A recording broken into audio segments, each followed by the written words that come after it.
नमस्कार, मैं हूं विवेकानंद शर्मा और आप देख रहे हैं के न्यूज़ कल आजकल न्यूज़। और आज हमारे साथ हैं मालवीय नगर विधानसभा क्षेत्र के अंतर्गत जयपुर नगर निगम ग्रेटर के वार्ड संख्या 127 की भारतीय जनता पार्टी की प्रत्याशी जयश्री गर्ग जी। जयश्री जी से आज हम चर्चा करेंगे उनके विजन को लेके, किस प्रकार से राजनीतिक क्षेत्र में वे आई, कैसी इस क्षेत्र में आकर काम करने की प्रेरणा आखिर उनको कहाँ से मिली, ये संस्कार समाज सेवा के वो उनको कहाँ से मिले, और अपने वार्ड की सेवा करने के लिए वो जो चुनाव लड़ रही हैं उस चुनाव को लेकर किस प्रकार के उनके अनुभव आ रहे हैं। जयश्री जी, आपका बहुत बहुत स्वागत है। नमस्कार। सबसे पहले आपसे जानना ये चाहेंगे कि सामाजिक जीवन में जिस प्रकार से काम आप कर रही हैं कई दशकों से, सामाजिक जीवन में सामाजिक क्षेत्र में जो काम करने की शुरुआत वो कैसे हुई? मेरा पूरा परिवार समाज से जुड़ा हुआ है और मुझे बचपन से ही प्रेरणा मेरे दादाजी से मिली, मेरे पिताजी से मिली। पिताजी भी यूनिवर्सिटी में प्रेसिडेंट रहे हैं मेरे, पाली जिले बागन कॉलेज के अंदर, और दादाजी जनसंघ के समय से ही जुड़े हुए हैं संगठन से। और हमारे यहाँ पर ही जितने भी पदाधिकारी, राष्ट्रीय स्वयं संघ के जितने भी प्रचारक और जो भी पदाधिकारी है वो हमारे यहाँ ही आया करते थे, मीटिंग हुआ करती थी। उस समय इतना बोलबाला नहीं हुआ करता था, तो हमारे यहाँ गिने चुने मकान होते थे, वहीं रुका करते थे और अच्छा लगता था। जो भी राष्ट्रीय सेवक संघ के प्रचारक हमारे यहाँ आते थे वो किचन तक माताजी से, बहन से, पिताजी से, सभी से इसी तरह से मिलते थे। कोई जात पात का नहीं या ऊंच नीच का व्यवहार नहीं। ये देख के मुझे इतना अच्छा लगता था कि इतने बड़े पदाधिकारी वो है ना, मम्मी के साथ मम्मी को कहते थे गुड़ से ही रोटी खा लेंगे। बहुत अच्छा लगता था। और मैं चुपके चुपके, हमारे यहाँ जब मीटिंगें हुआ करती थी मैं सुनती थी और मुझे उससे प्रेरणा मिलती थी कि राष्ट्र के अंदर हमें समाज के अंदर किस तरीके से काम करना है। मैं कॉलेज समय से, स्कूल समय से मेरे अंदर यही भावना आई कि मुझे कुछ करना है। तो जयश्री जी का कहना है कि समाज सेवा में, सामाजिक क्षेत्र में कार्य करने की प्रेरणा राष्ट्रीय स्वयंसेवक संघ के प्रचारकों को और राष्ट्रीय स्वयंसेवक संघ के पदाधिकारियों को देखकर उनको मिली। जिस प्रकार से घर का जो माहौल था, घर का जो वातावरण था, वहीं से ये संस्कार आगे बढ़े। और जिस प्रकार से ये संस्कार आगे बढ़े तो इन्होंने राष्ट्र सेविका समिति और दुर्गा वाहिनी में भी काम किया। आपसे जानकारी ये भी चाहेंगे आपके बारे में, जिस प्रकार से जो चर्चाएँ हैं, राम मंदिर आंदोलन में भी आपने भाग लिया उस दौर में, जबकि ये कहा जाता है भारतीय समाज में कि महिलाओं का घर से बाहर निकलना भी मुश्किल होता है, उस दौर में आपने राम जन्मभूमि आंदोलन में भाग लिया। कैसा अनुभव रहा?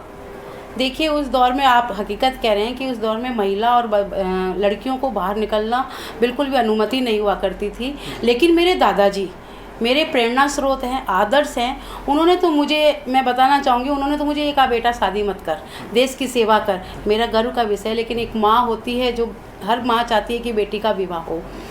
मुझे जब दुर्गा वाहिनी से जुड़ी, मैं जिले की संयोजक बनी, विभाग की संयोजक बनी।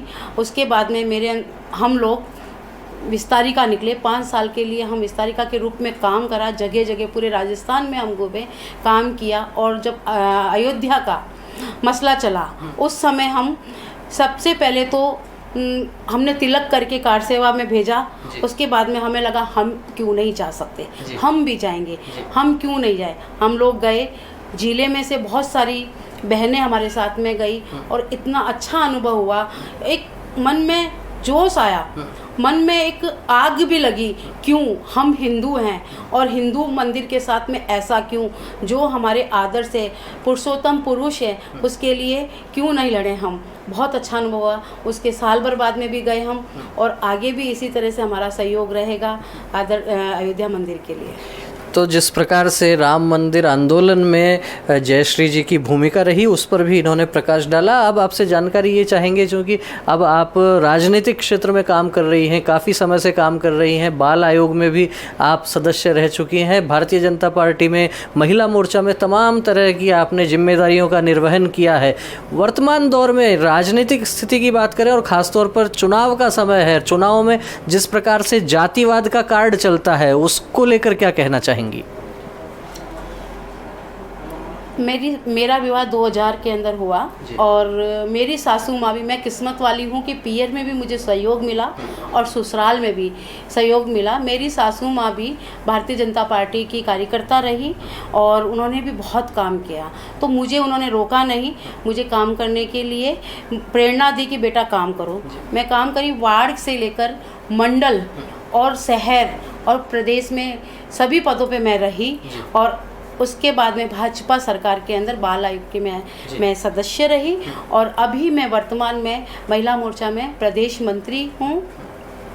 अब मुझे संगठन ने, प्रदेश नेतृत्व ने, संगठन ने, हमारे विधायक ने, हमारे क्षेत्र की महिला मोर्चा की प्रदेश अध्यक्ष रही हुई और पूर्व चेयरमैन महिला आयोग की आदरणीय सुमन जी ने भी मुझे अंगुली पकड़ के आगे तक बढ़ाया।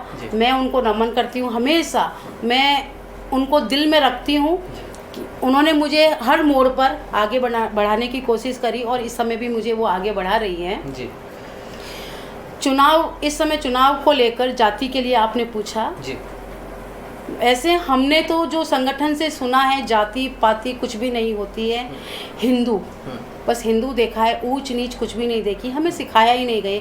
जिस देश के सर्वश्रेष्ठ संगठन राष्ट्रीय स्वयं संघ ने हमें कभी सिखाया ही नहीं कि जात पात से बैर करना चाहिए। लेकिन कुछ अभी राजनीति की वजह से कुछ लोग जाति के ऊपर वजन डालते हैं, प्रभाव डालते हैं, लेकिन मैं कहती हूँ कि नहीं डालना चाहिए, किसी के प्रभाव में नहीं आना चाहिए। मोदी जी के विचारों पर जाना चाहिए, मोदी जी ने क्या किया ये हमें देखना चाहिए। हर प्रत्येक कच्ची बस्ती में प्रत्येक मध्यम वर्ग के लोगों के तक सारी योजना पहुंचाई, सारी सुविधा पहुंचाई, उनको महत्व दिया और हम भी इसी तरह से महत्व दें। तो जयश्री जी का कहना है कि जिस संगठन से उन्हें प्रेरणा मिलती है उस संगठन में भी ये कहा जाता है कि जाति पाति पूछे नहीं कोई, हरि को भजे सो हरि का होई। लेकिन जब बात राजनीति की होती है, चुनावी राजनीति की होती है, उस समय यदि जातिवाद की बात होती है तो भी स्पष्ट रूप से जयश्री जी का कहना है कि हमें मोदी जी का जो मूल मंत्र है सबका साथ सबका विकास, उसको ध्यान में रखकर आगे बढ़ना चाहिए। हमारा ये कार्यक्रम अंतिम चरण में है। आपसे जानना ये चाहेंगे, जिस प्रकार से आप पार्षद के लिए चुनाव लड़ रही हैं, आपका ये जो क्षेत्र है, आपका जो वार्ड है, इसको लेकर क्या कुछ योजनाएं हैं, क्या आपकी प्राथमिकताएं रहने वाली हैं? मेरा एक ही लक्ष्य है, काम करना।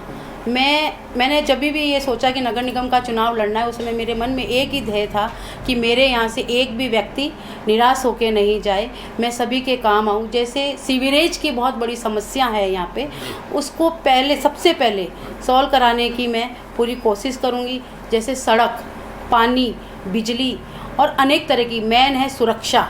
जगह जगह हमारे विधायक जी ने पूरे विधानसभा क्षेत्र में प्रत्येक वार्ड में गेट लगवाए हैं। तो जीतने के बाद में हम आपस में चर्चा करेंगे, क्योंकि मैं अकेली नहीं हूँ, मेरा पूरा वार्ड मेरा अपना रहेगा, मैं उनके साथ रहूँगी, वो मेरे साथ रहेंगे। तो मेरा वार्ड मेरा परिवार, इस बात को ध्यान में रखकर जयश्री जी आगे की कार्य योजना बनाएंगी और इन्होंने स्पष्ट रूप से कहा कि जो स्थानीय स्तर की जो भी समस्याएं हैं उनके निराकरण के लिए भी ये सतत कार्य करती रहेंगी। सबकी समस्याओं का यथाशीघ्र निराकरण हो, उनका समाधान हो, यही लक्ष्य और यही उद्देश्य जयश्री गर्ग जी का है। और हमारी अभी जो चर्चा हुई इसमें भी अनेक विषय आए। वार्ड 127 से भारतीय जनता पार्टी की प्रत्याशी जयश्री गर्ग जी से हमारी ये मुलाकात रही।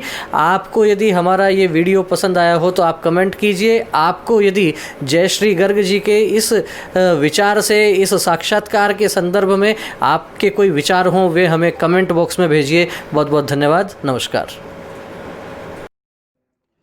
आपको हमारा यह वीडियो पसंद आया हो तो हमारे चैनल को सब्सक्राइब कीजिए, बेल आइकन दबाइए, कमेंट कीजिए, शेयर कीजिए। बहुत बहुत धन्यवाद।